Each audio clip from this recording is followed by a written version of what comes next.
Thanksgiving. Welcome to the Lineman Lounge, hosted by Mike and Evo, calling their shots and being outlandish.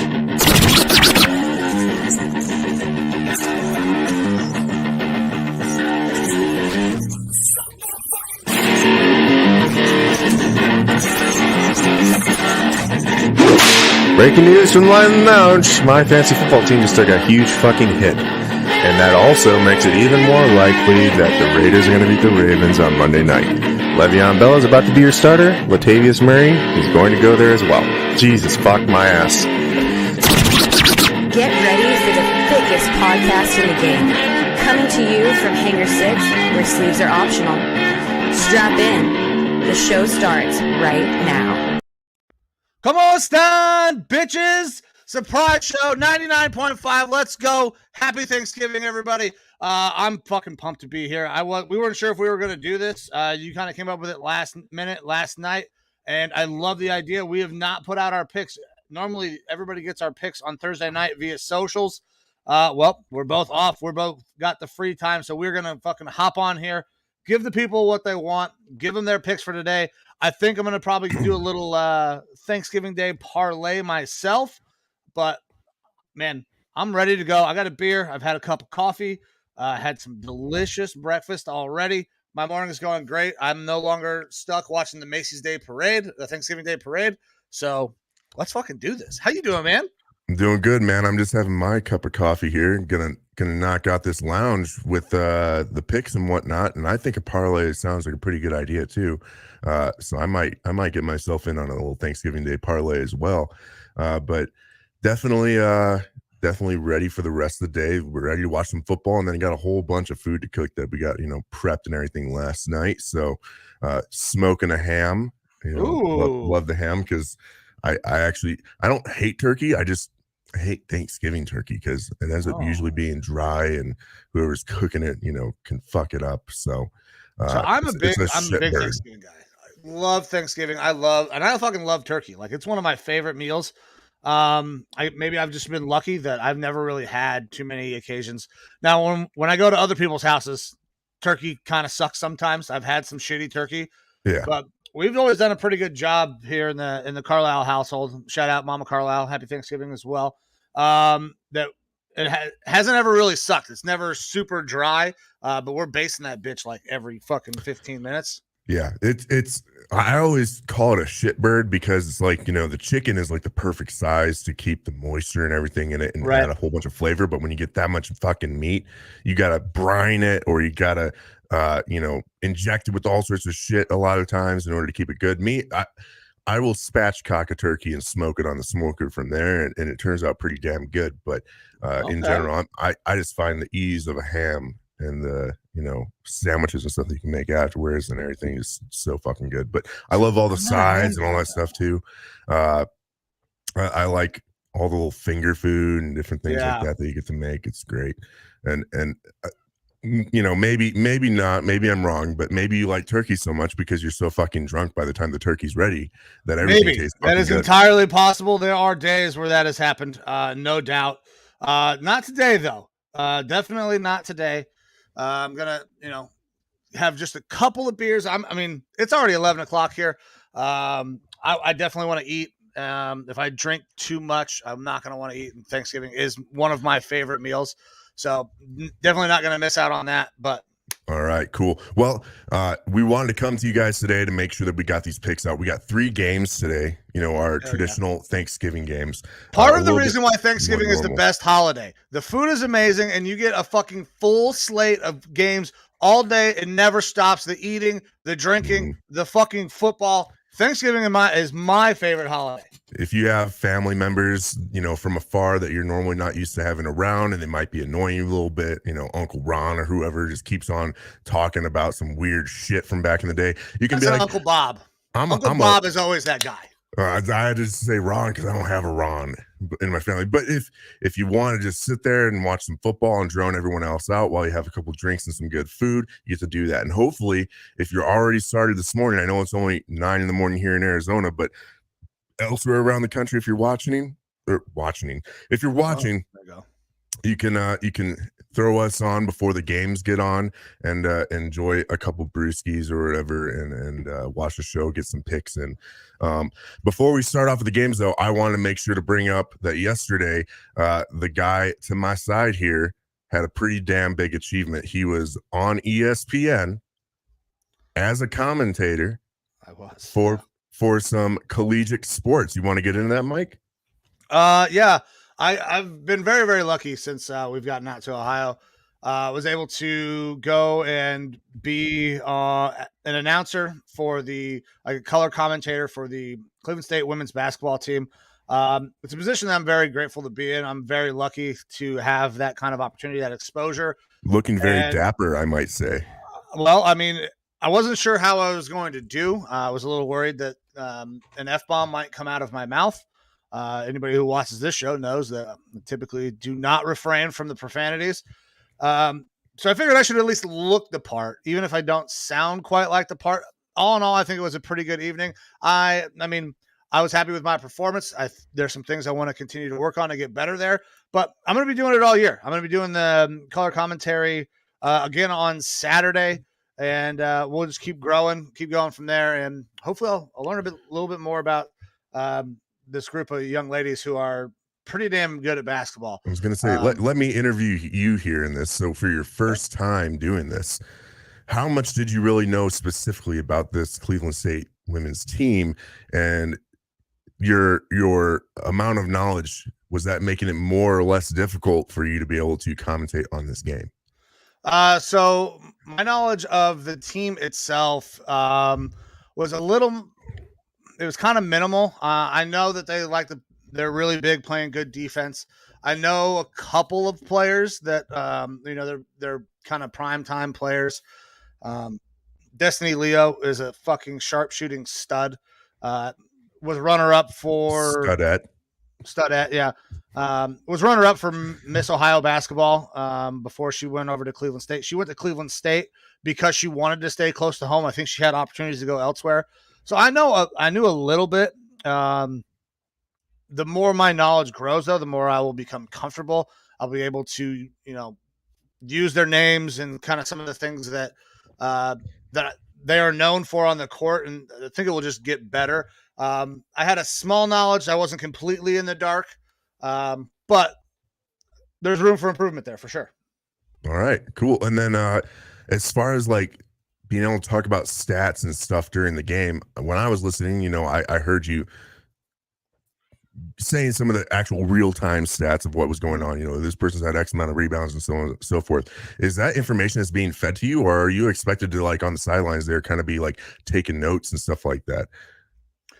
So it's not fed to us via headset or anything. We will hear some things come through the air, but typically it's, hey, you guys are clear. We're going to a commercial break. We're rolling the camera 1, camera 2. We'll hear some of that. Stats come to us every time that there is a break. They give us a printout of the stats from in between those two breaks. So we'll get real-time stats. Also, we can pull things up on computers, phones, laptops, and we can actually track live stats as the game is going on. All right. Very cool.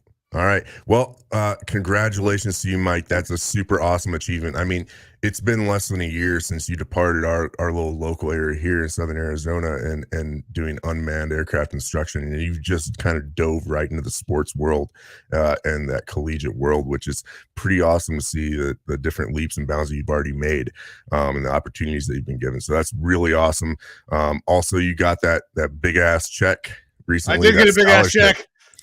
Obviously the work that, Mike is putting in here is paying off. So I'm really proud of you, bud. That's awesome. And I know you got a lot of people out here rooting for you. I appreciate it, guys. Everybody who sending their love, support. Honestly, thank you very, very much. It means a lot. It means a fucking lot. It means a fucking lot.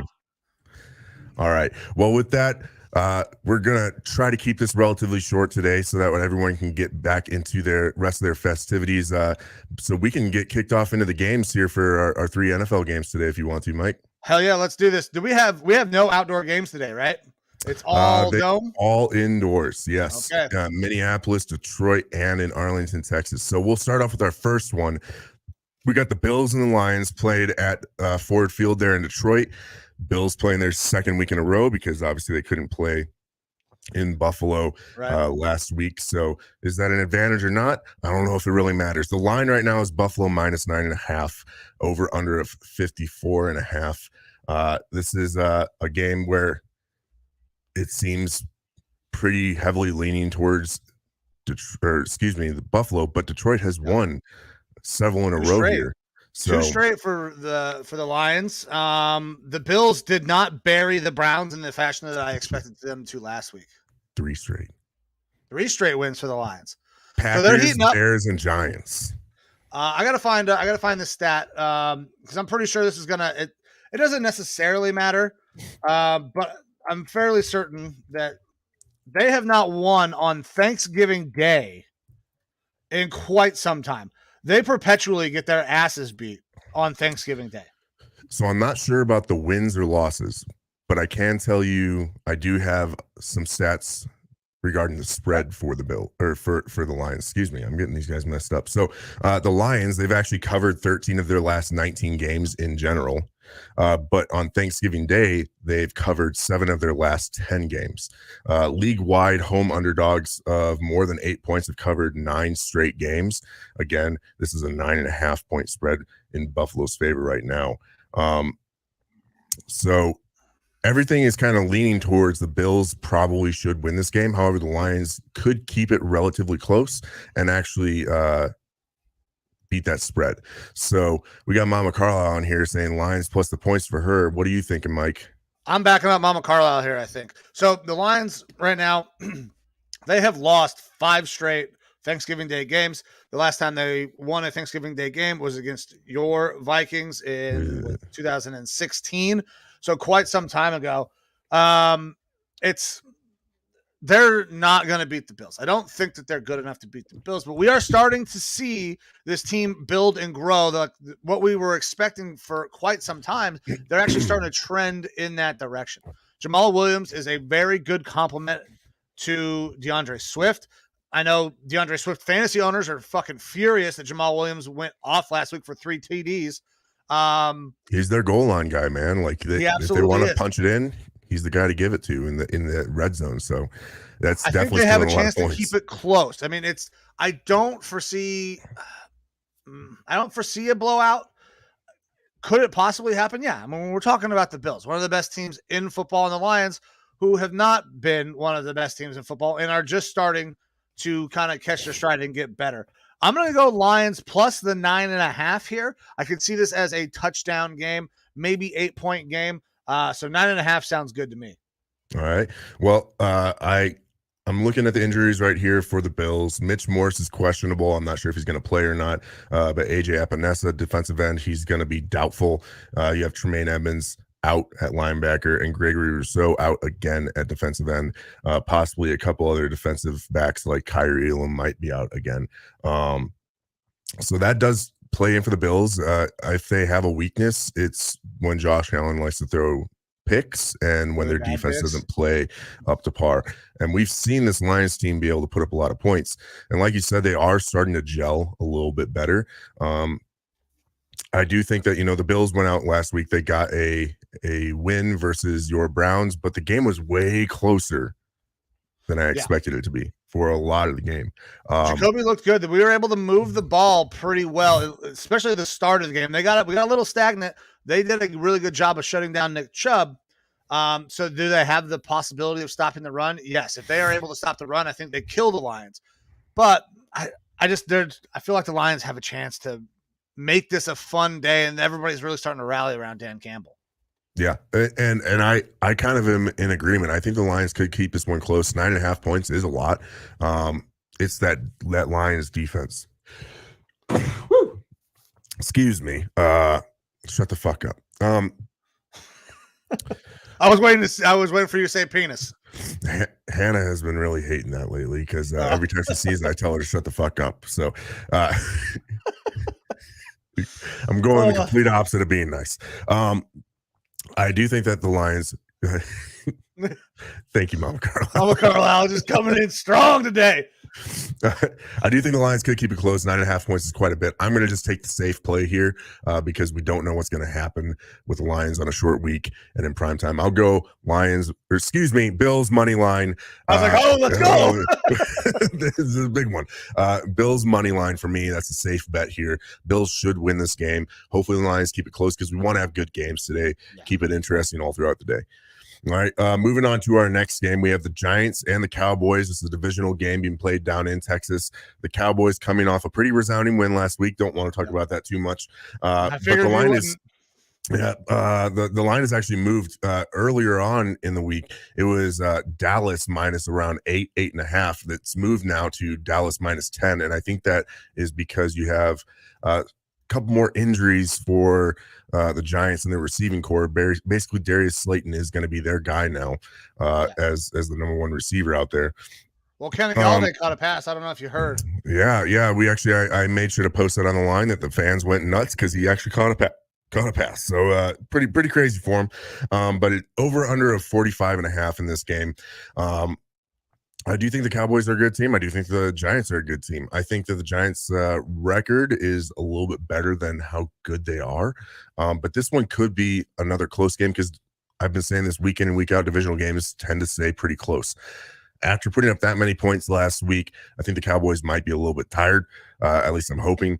I'm going to go ahead and take the Giants plus the points on this one. I actually think that divisional game like this, they do like to stay close. A couple of other stats here. The Cowboys are 1-10 against the spread in their 11 Thanksgiving home games, or their last 11 Thanksgiving home games. So they're actually not good with the spread there.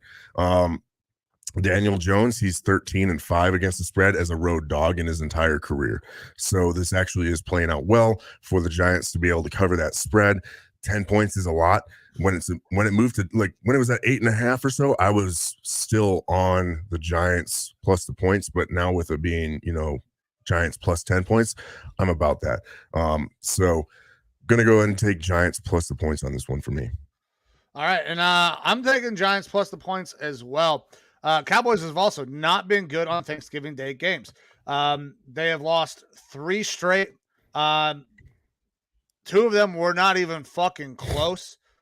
Over the last 11 years, the Cowboys are 4-7 against the spread on Thanksgiving Day games. I don't think they covered 10. They could win, sure. I also think the Giants have a really good chance to win this game. I think that Saquon Barkley on that fast fucking turf is going to be a problem. Dallas is not as good as the team that they showed last week. I think you guys watch your mouth. I think that you guys made them look a little bit better than what they are. All right. We can get into this a little bit because it's going to feed into our next game some. Okay. Dallas exploited the biggest weakness on the Vikings, and that is our inability of our quarterback to work effectively under pressure. High pressure rates in the NFL are around 25 to 35% of dropbacks. Kirk Cousins was pressured on 65%. They were rushing, blitzing hardcore the entire game. That is one of our biggest weaknesses. And it doesn't help that your starting left tackle goes down very early in the game. Also not going to be playing again today, Christian Darrisaw, because of a concussion. So it pretty much eradicated our ability to move the ball on offense. That's something that we have to figure out and work through. And with our coaching staff and the way that they've adjusted so far this year, I fully believe that we can figure that out. And then only getting back to 100% on that line will help us even more. The Cowboys, our defense, the Vikings defense is definitely a bend not break. If we're able to keep you out of the red zone, you're probably not going to score. That's the way it's been all year. Is we'll give up shitloads of yards, but we won't give up a shitload of points unless we let you into the red zone. And that's what we did last week. Was we let them into the red zone. We didn't have any of our good key turnovers that we seem to have. So it was definitely a disappointment in the first game this year that I've actually turned off in the third quarter. It was a rough one. We ended up playing a little bit of Call of Duty with our boy, $20. Yeah. Had to get on his Twitch feed with him, a little Lineman Lounge special. Either way, I think the Cowboys are a good team. Their defense is not fantastic against the run, but they are really good against the pass, whether it's from their defensive back play or the amount of pressure that they can get. They generate That's a lot what's of fucking scary. pressure. That's what's scary is that Daniel Jones is going to be under a lot of pressure today. They're probably going to try to replicate that sort of pressure. Daniel Jones can break the pocket, though. Daniel He Jones has the ability legs. to run, and Kirk does not. Exactly. So it's going to be a run-heavy game for the Giants. Darius Slayton has had a lot of usage in the last couple weeks, and that's only going to increase today with injuries there. So I do think that they could keep this close. Hopefully, we don't see another blowout, and let's have another good game here on Thanksgiving. Yeah, absolutely. So that's both of us going Giants plus the 10 there, right? Absolutely. All right. And that takes us to our final game, our evening game. It is the Patriots at the Vikings. The line is Minnesota -2.5, over under of 42.5.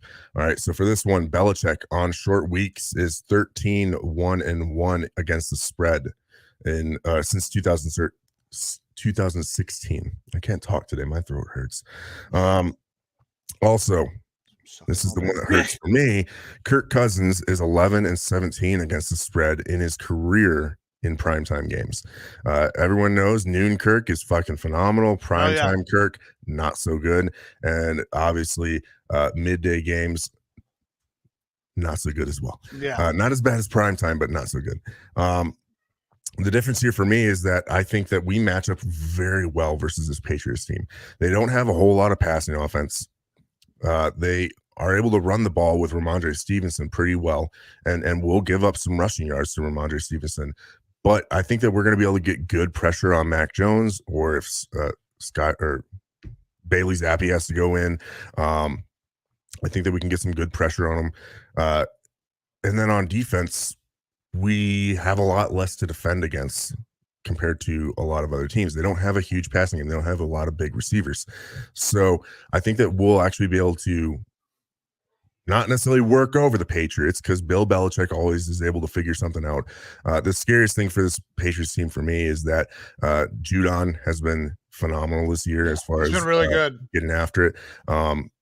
They're actually you guys are missing Darisaw, so we are missing Darisaw. Dalvin Tomlinson, our interior defensive lineman who hasn't played the past couple of weeks, he was questionable, so I'm not sure yet whether or not he's going to play. And we do have a little bit of depth in the defensive backfield that is hurting right now due to some concussions and things like that. I'm not super worried about this game. We should win this game at home. And it'll be interesting to see how Kevin O'Connell performs against Bill Belichick, because Belichick is actually part of the regime that drafted him in the 3rd round.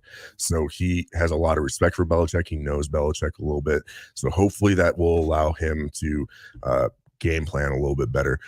Honestly, Matt Patricia just doesn't scare me. It doesn't seem like he has an idea of what he's really doing. It's like he's looking at the playbook and being like, we'll do this now instead of having a game plan. So I think that we have a good chance of winning this game. And the 2.5 points, that's a little scary for me, because we do like to play games close in games that we win. Minus Dallas and Philly. Apparently the NFC East is apparently good. Yeah, it's a struggle for us, and we do play the Giants a little bit later on this year. So I'm just going to take the Vikings money line on this one for me. I need that win today to make today a perfect day. All right. So for me, I'm gonna go Vikings, but I'm gonna drop the points. I'm gonna go Vikings -2.5. I think you guys are better than what you showed last week. You guys have that bend, don't break. Well, last week you guys broke. It actually puts you guys in a very weird situation. Your record right now is 8-2. Yes. Points per game, you guys are averaging 22.9. Points allowed per game, 23.1. So you are now giving up more points than you are getting, and have one of the best records in all of football. I think last game is an outlier. We'll get a correction to the mean. I'm still not on this Patriots team. Mac Jones struggles when he is pressured. I think you guys will generate quite a bit of pressure, be able to do some good things there. Kirk just needs to get the ball out of his hands. Kirk, he's got to know his hots. He's got to see it, and then he's got to get rid of the ball. He's got to find a way to check into fucking good run plays. I'm really hoping for a stat line like we saw from Randy Moss back in the day on Thanksgiving. It was versus the Cowboys, but Randy Moss's rookie year, 1998, 3 catches, 3 touchdowns, 163 yards. That boy is catching bombs from Randall Cunningham all over the place. I want to see Justin Jefferson, maybe not exact repeat, but I'd like to see him in that 150-yard range, maybe 8 catches and a couple tutties. Me fucking too, because fantasy football, baby. I'm going to talk about that real quick. Yeah. But yeah, I'm taking the Vikings. I think they have a bounce back game. -2.5. I feel field goal. I think you guys can win by a field goal for sure. And I'm still not sold that Mac Jones is the guy. And you know what? Really I had so many motherfucking Packer fans coming out of the woodwork. People I haven't talked to since like high school that apparently have been lurking. And they just all of a sudden started hitting me up like, "Oh, why aren't you talking so much today? Why aren't you talking so much today?" And I was like, "I can't hear you from up here atop the NFC North. Yeah, come at me a different time." And you know what happened? We had, going into that game last week, we had a 99% chance, according to ESPN, of going to the playoffs. And after that game, we had, according to ESPN, a 99% chance of going to the playoffs. It didn't fucking affect us. All right. Sure, we'll take a week off. All right. We are getting ready for Belichick. Yeah, Belichick on a short week, Thanksgiving Day game. You weren't thinking about last week. You're thinking about this week. I think you guys have bounced back. I really do. Mac Jones ain't the guy for me. But let's talk about what was you that? wanted to say something Monday about your Night fantasy Football. team. Monday Night Football, right? We get a game that is really not very good. The Niners and the Cardinals. We talked about that game. I actually took the Cardinals to cover. They did fucking not come even close. But there are serious problems inside that organization. Cliff Kingsbury is going to get fired at the end of the year. The reason I won my fantasy game was because George Kittle scored that last late touchdown. And the only reason that Kittle scored that last late touchdown is because the Cardinals quit mid-play and just like, fuck, I'm making a business decision. I'm not dealing with George Kittle running down the sideline with a full head of steam.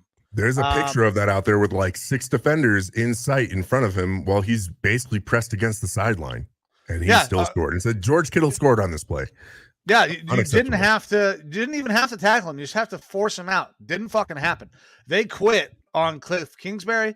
Kyler is also going to be in an interesting situation because Cliff was the guy who was championing that we need Kyler. This is my guy. This is who I want.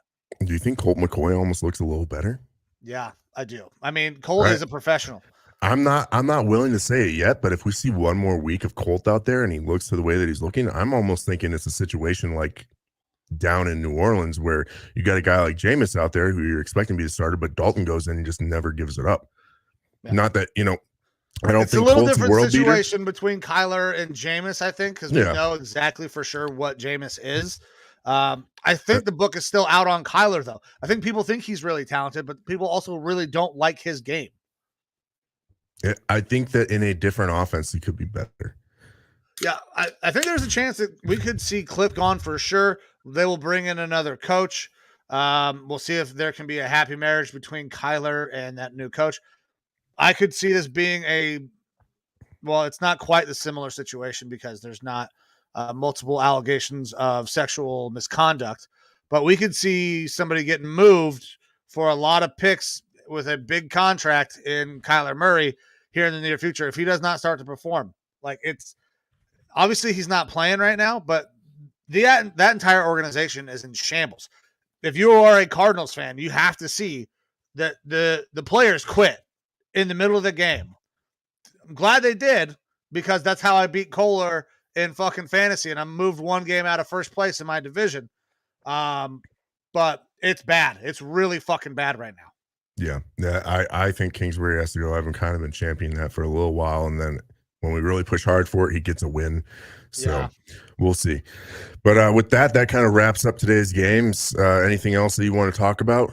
Just one quick thing. We're going to talk about it more on Saturday nights. Guys, Saturday night, we are doing episode 100. You are currently watching episode 99.5. Little quick one. Episode 100 is going to be Liddy City. We got some guests coming in. The Jets are making the absolute right decision. 100% the absolute right decision. I posed this question, a Twitter poll. Would you rather have Zach Wilson or Baker Mayfield right now start one game to save your life?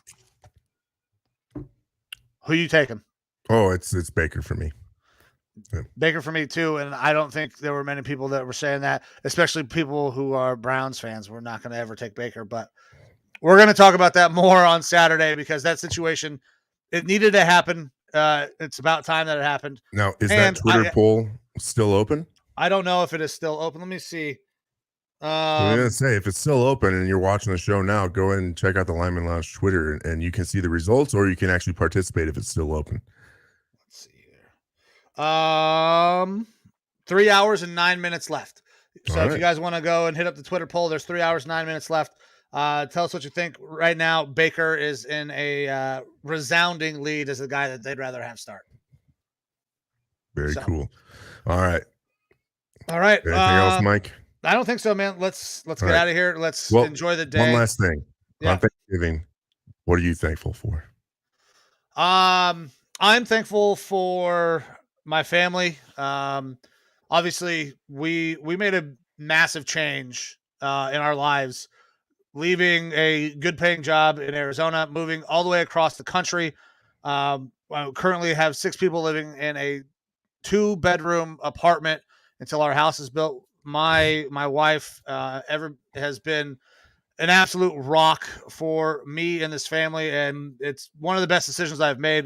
You guys have seen some of the things that I've been able to do since I got out here, so I'm really thankful for my family, and specifically my wife Amber, and all the support that she has shown me over the last 8 months to help get me to where I am right now. All right. And so for me, I'm thankful for my health. I'm thankful for my friends and family. I'm thankful for the friends and that hopefully everyone during this time right now, during the holiday season around here locally, we've had a lot of issues and stuff with work and people kind of losing their jobs and stuff like that. And I think most people are finding their spot and hopefully finding good job opportunities. And so I'm thankful for them having some financial safety and security happening for them. So that's a big deal for me because, work friends, they become like family, especially when you're part of this kind of more military community. You end up building a family with people around here. I'm thankful for you. I'm thankful for the show and getting to do this every week. It's awesome. And then I would be a real asshole if I didn't say this, but I'm super thankful for my girl in my life, Hannah, making everything awesome for me. And don't know how I'd be here without you. So, and thank you for everyone that is watching and supporting us every single week. Here, we got over that hump of 100 followers on the YouTube, and we're only growing. The Facebook and social medias are still growing bigger. Obviously, the work that Mike's doing is getting him some national work now in the sports world. Thank you everyone for supporting us week in and week out. It means a lot. And it's only onwards and upwards for us from here. So thank you to everyone who supports the show and everything that we're doing. Just a couple of thick idiots trying to talk about sports and bullshit on a weekly basis. Absolutely. I'm sorry. We said one more thing. I got one more thing. Producer Amber says we got to go over, we got to make a parlay. We got to pick a parlay together. Okay. Well, if we want to put this one out and make this a more of an easy one, I think we stick to the money lines so that way most people can get a hit. I feel real good about my Vikings winning. I feel real good about the Bills winning. I feel really good about the Vikings. I got the Bills winning. I don't want to go all money lines. I think we were both big on the Giants plus the 10 points. I think we stick Giants plus 10 points. So we're going to go Giants plus 10. Bills money line, Vikings money line. There's your Thanksgiving Day parlay, guys. All righty, sounds good. And with that, I think we can wrap it up and get back to the rest of the day's festivities. All right, guys. Thank you very much. We are the Lineman Lounge. We will be back again in just a couple days with all the rest of your picks for this week. Thank you guys for everything that you do. I'm Mike. That's Evo. We're going to get the fuck out of here and enjoy the holiday. Enjoy the holiday with your family. Happy Thanksgiving to everybody out there. See you. Stay safe. Welcome to the Lineman Lounge, hosted by Mike and Evo, calling their shots and being outlandish.